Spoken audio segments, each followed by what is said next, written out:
Kuzambo, you're watching Bhutan This Week, our weekly news magazine program with me, Kipchu, our top stories of the week.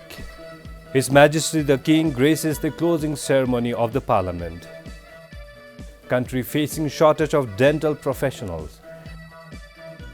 And export of potatoes and areca nuts to India extended for another year. Let's now take at the details. His Majesty the King graced the closing ceremony of the 9th session of the 3rd Parliament on 8th July. During the ceremony, the Speaker thanked His Majesty for working tirelessly for the peace and security of the country. In his closing speech, National Assembly Speaker Wangchuk Namgyal paid tribute to the numerous efforts made by His Majesty the King for the welfare of the country. His Majesty was accompanied by Her Majesty the Gyaltsen, members of the royal family, and international delegates. The Daesung and Gyaltsung programs have been recognized as crucial elements for strengthening the country's identity and heritage. This inspiring message not only moved the general public, but also motivated the young participants in the Gyaltsung training program. The Parliament expresses its heartfelt appreciation to His Majesty for this uplifting guidance, which deeply touches the people's hearts. The current session adopted the National Digital Identity Bill of Bhutan 2023, the Pay Revision Bill of Bhutan 2023, the Forest and Nature Conservation Bill of Bhutan 2021, and the Civil Liability Bill of Bhutan 2022. His Majesty the King has granted assent to the Budget Appropriation Bill for financial year 2023-2024 and the Supplementary Budget Appropriation Bill for financial year 2022-2023. The National Assembly also adopted the Biological Corridor 9 Bill of Bhutan 2023, Agreement on the Movement of Traffic in Transit between the People's Republic of Bangladesh and the Royal Government of Bhutan, the Bay of Bengal Initiative for Multi-Sectoral Technical and Economic Cooperation, or BIMSTEC Charter, and the Convention on the Rights of Persons with Disabilities. They were presented to the National Council. During the joint sitting of the Parliament, the House presented the Royal Audit Authority's Annual Report 2021-2022 and follow-up on the Royal Audit Authority's review reports of Annual Audit Report 2010-2021. 2 performance audit reports were also deliberated on cybersecurity and irrigation system.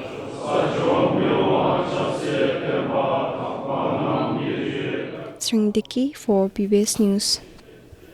His Majesty the King granted an audience to the Indian Foreign Secretary Binay Mohan Quatra in Gelfu on 7th July. The Foreign Secretary was on a brief visit to Bhutan to take forward plans to further expand bilateral cooperation between Bhutan and India, which were discussed between the two governments during His Majesty's visit to New Delhi in April this year. The joint sitting of the two houses of the Parliament adopted the National Digital Identity Bill of Bhutan 2023 on 7th July. However, 2 disputed clauses of the bill were repealed as recommended by the Joint Committee. The recommendations were unanimously supported by all 67 members of the two houses present in the sitting.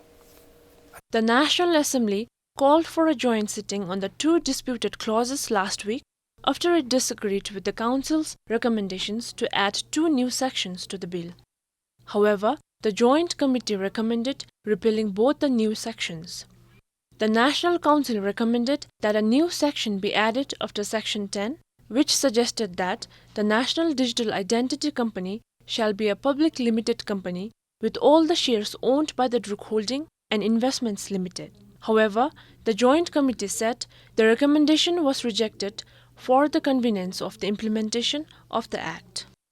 당바 제2대기 시자다 미든 두탑 니바 고와 된들 잠도 또다 희생사 레니기 탑 숨바 디기 포주다데 뜸베 슐레 라렌 탑데기베 자침디 치는 제고비기 내등 중세 대소강나로 순데 중대기베 대치는 준이기베 고가바야두 델 베월레 텐데기베 순딘 예신기베 하게고 민노세 시점 중이 세션데베니라. The other recommendation was to add a new section under Chapter 12, which said that offences and penalties mentioned in the chapter shall be in accordance with the Penal Code of Bhutan. However, the chairperson of the Joint Committee said the provisions on the offences and penalties are already mentioned clearly in the bill and also in the Penal Code of Bhutan. Chai digi liu chuni begi nöden denchen jigja kechi gele jigja sumche so nga chun nögelda nyeshesu hinsangsabe gyu yebagi matse densangi tilo chururle tümbegi nögelda nyeshesuya nyegel timde namlo yintong jichemana mimesuya dinalo khasel bekyu yebale tendegebe chunyu tennayi se shundebinila. The National Digital Identity Bill, a first of its kind in the world, will empower people to have control over their personal information stored digitally using self-sovereign identity technology. The bill will now be submitted to His Majesty the King for royal assent. With additional information from Karmoadi, Devika Pradhan for BBS News. State-owned enterprises, SOEs, will have to wait for a cabinet decision regarding their pay revision. Talking to BBS, the finance minister said that he alone cannot make a unilateral decision on the matter. The minister said that pay revision for SOEs will be treated the same as other pay revisions in the past. Meanwhile, the 13 SOEs are waiting for directives from the finance ministry. Most SOEs are worried that they will not be able to afford the pay hike without the government's financial support. The 13 state-owned enterprises are Bhutan Broadcasting Service, Bhutan Development Bank, Bhutan Duty Free Limited, Bhutan Livestock Development Corporation, Bhutan Lottery, Bhutan Post, Farm Machinery Corporation, Food Corporation of Bhutan, Green Bhutan Corporation, Kunsal Corporation, National Cottage and Small Industries Bank, National Housing Development Corporation, and the National Pension and Provident Fund. The chief executive officers of the 13 SOEs are waiting for directives from the Finance Ministry. Kunsal Corporation's CEO said that they are worried the SOEs will be asked to provide the pay revisions in their own capacities. Similarly, the CEO of Green Bhutan Corporation says that the organization is struggling with funds and that they cannot pay for the revised salaries on their own. On the other hand, the Pension and Provident Fund's CEO said that they can pay the revised salaries to its employees since the NPPF is not dependent on the government for its budget. If there is investment avenues to invest whatever contributions we collect, I think we can sustain the nominal idea because given the amount of revenue we generate in a year, which works out to around a gross revenue base, almost 4 billion in a year on an average we are earning. That is a gross revenue. Then from there we meet our own expense, operating expense like HR cost, then other operating expense. We are still comfortable. Meanwhile, the Housing Development Corporation's CEO said that they would be able to provide a certain percentage, which will be less than 50% and above pay hike that civil servants will be getting. The CEO of FCB says that the SOEs deserve the same pay hike as public servants. Meanwhile, the CEOs of BDBL and Bhutan Post said they will begin working on a budget if they receive directives from the Finance Ministry. According to the Finance Minister, state-owned enterprises do not come under the Pay Revision Bill of Bhutan 2023. This is something that SOEs should be prepared to understand, because this is not the first pay revision that's happening in the country. This is the 6th pay revision. And during every revision, how SOEs were treated, what kind of revisions were given to state-owned enterprises. I think that we need to follow the same culture. We need to follow the same practice. The minister added that socially mandated SOEs cannot become profit-bound organizations overnight. He said that with due recognition of contributions made by SOEs to nation building, the same salary revision for SOEs as in the previous pay revisions will be applied. The finance minister said that he cannot make a unilateral decision and that the matter will be decided by the cabinet. Tashyangdon, PBS News. The dental department at Taba in Thimphu is facing a shortage of health workers. According to health officials, more than 10 employees had either retired or resigned, while some of them were transferred since last year. The department has yet to get their replacement. This has left the patients frustrated with only a limited number of tokens issued in a day amid the shortage of staff. People visit the hospital as early as 7 a.m. to get tokens, but many have to return home disappointed as the dental department issues about 150 tokens in a day.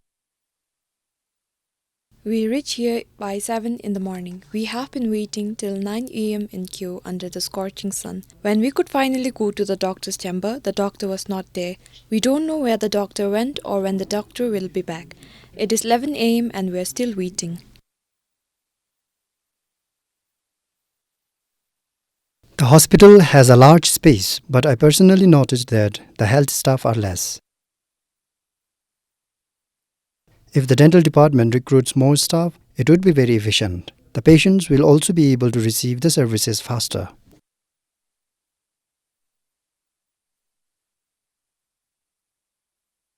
When the dental department was at the National Referral Hospital, we used to get tokens in the afternoon too. But here at Taba, I came in the morning but I could not get a token because there are only 25 tokens a day for a chamber. I think that is not enough for the patients. According to the data maintained by the dental department, there are currently 14 dentists including dental surgeons and specialists, 15 dental hygienists and 16 dental technicians. 4 dentists and dental technicians are on extraordinary leave and long-term training. Health officials at the department acknowledged that they have less staff than what is required as per standards. They said a dentist should be assisted by at least 2 dental hygienists. Currently, each dentist has only around 1 dental hygienist. Health officials further added that the National Medical Service will recruit retired, resigned and newly graduated medical professionals to address the shortage. According to the health officials, until additional employees are recruited, the existing health workers will have to work under pressure in all the departments as the country is experiencing a shortage of health professionals currently. Namgidem, PBS News. The National Center for Animal Health under the Department of Livestock recorded almost 200 notifiable disease outbreaks of animals in last year alone. Notifiable disease is any disease that is required by law to be reported to the government authorities. The number was only 45 between 2021 and 2022. While the number of livestock disease outbreak is increasing at an alarming rate, the shortage of veterinary professionals is becoming a cause of concern. African swine fever, foot and mouth disease, lumpy skin disease, rabies and highly pathogenic avian influenza, among others, are some of the common animal diseases diagnosed in the country. Almost 4,500 animals died due to notifiable diseases last year. Among these, over 3,700 are farm chickens dying due to infectious bursal disease. Meanwhile, according to latest figures with the Royal Civil Service Commission, there are only 34 veterinary doctors in the country today. This year also saw 7 veterinary doctors leave the profession.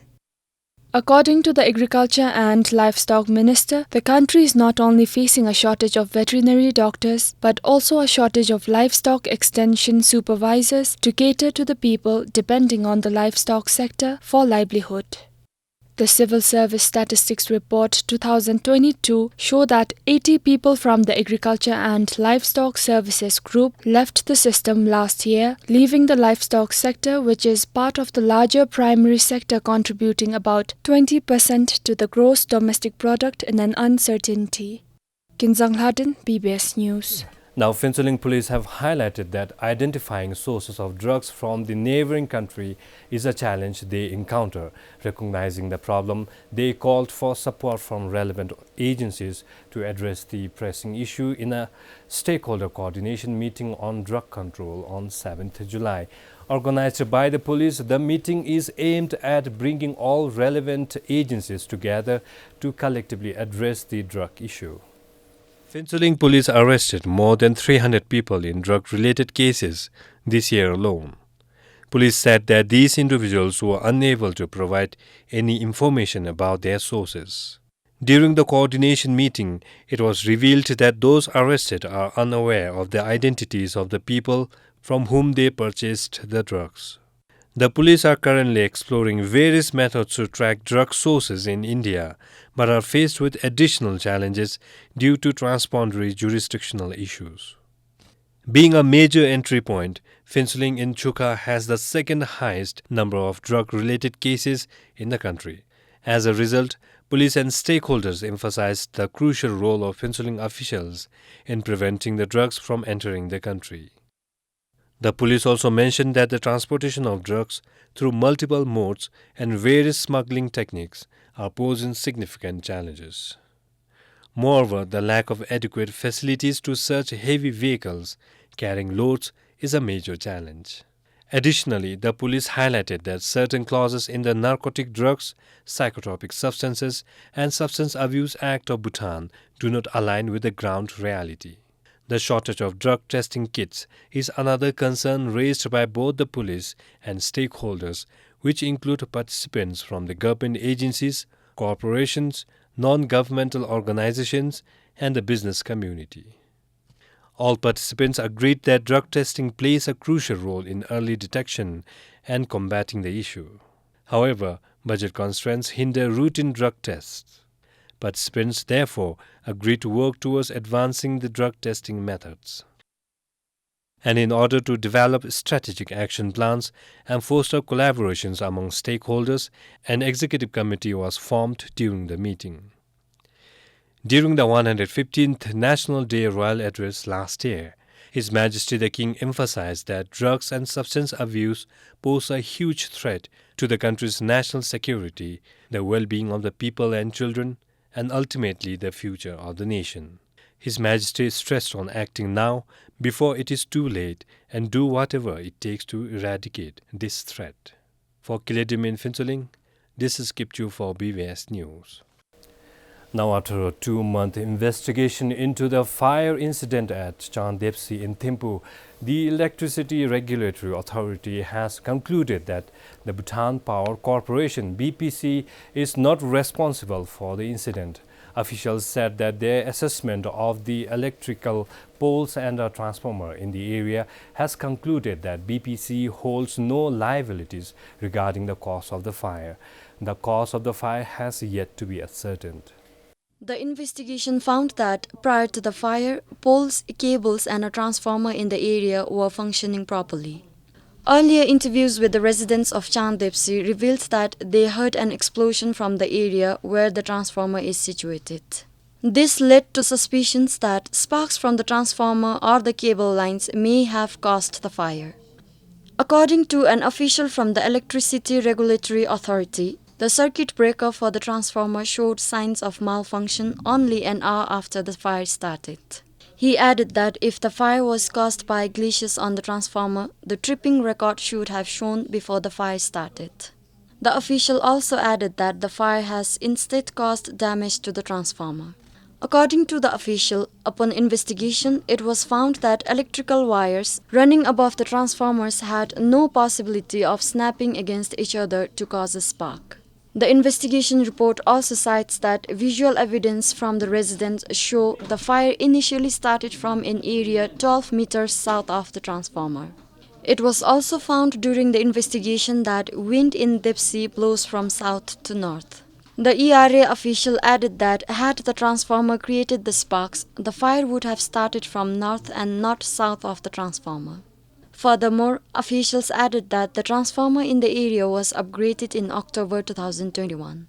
The ERA also clarified that besides the technical assessment, they have no involvement in the compensation process for the people affected by the incident. Namgidem, PBS News. Bhutanese traders can continue to export potatoes to India for another year. This development follows a notification from India's Ministry of Commerce and Industry.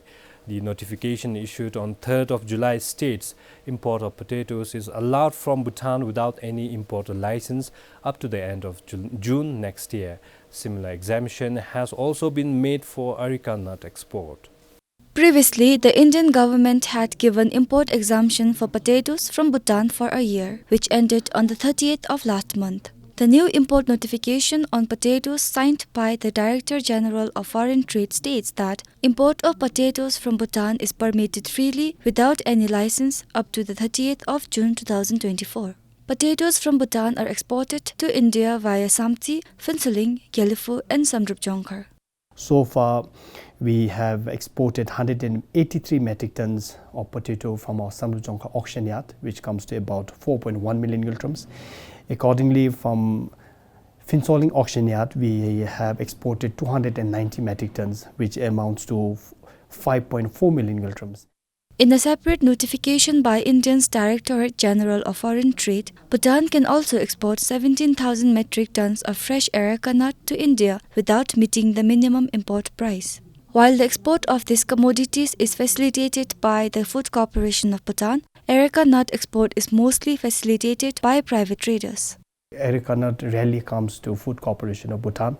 Nevertheless, we have managed to export little over 200 metric tons of areca nut from our auction yard in Samsi. Previously, areca nuts were only exported from Phinsaling. According to the new notification, apart from Phinsaling, areca nut export will also be allowed through Jamurchi, a neighboring border town in Samti.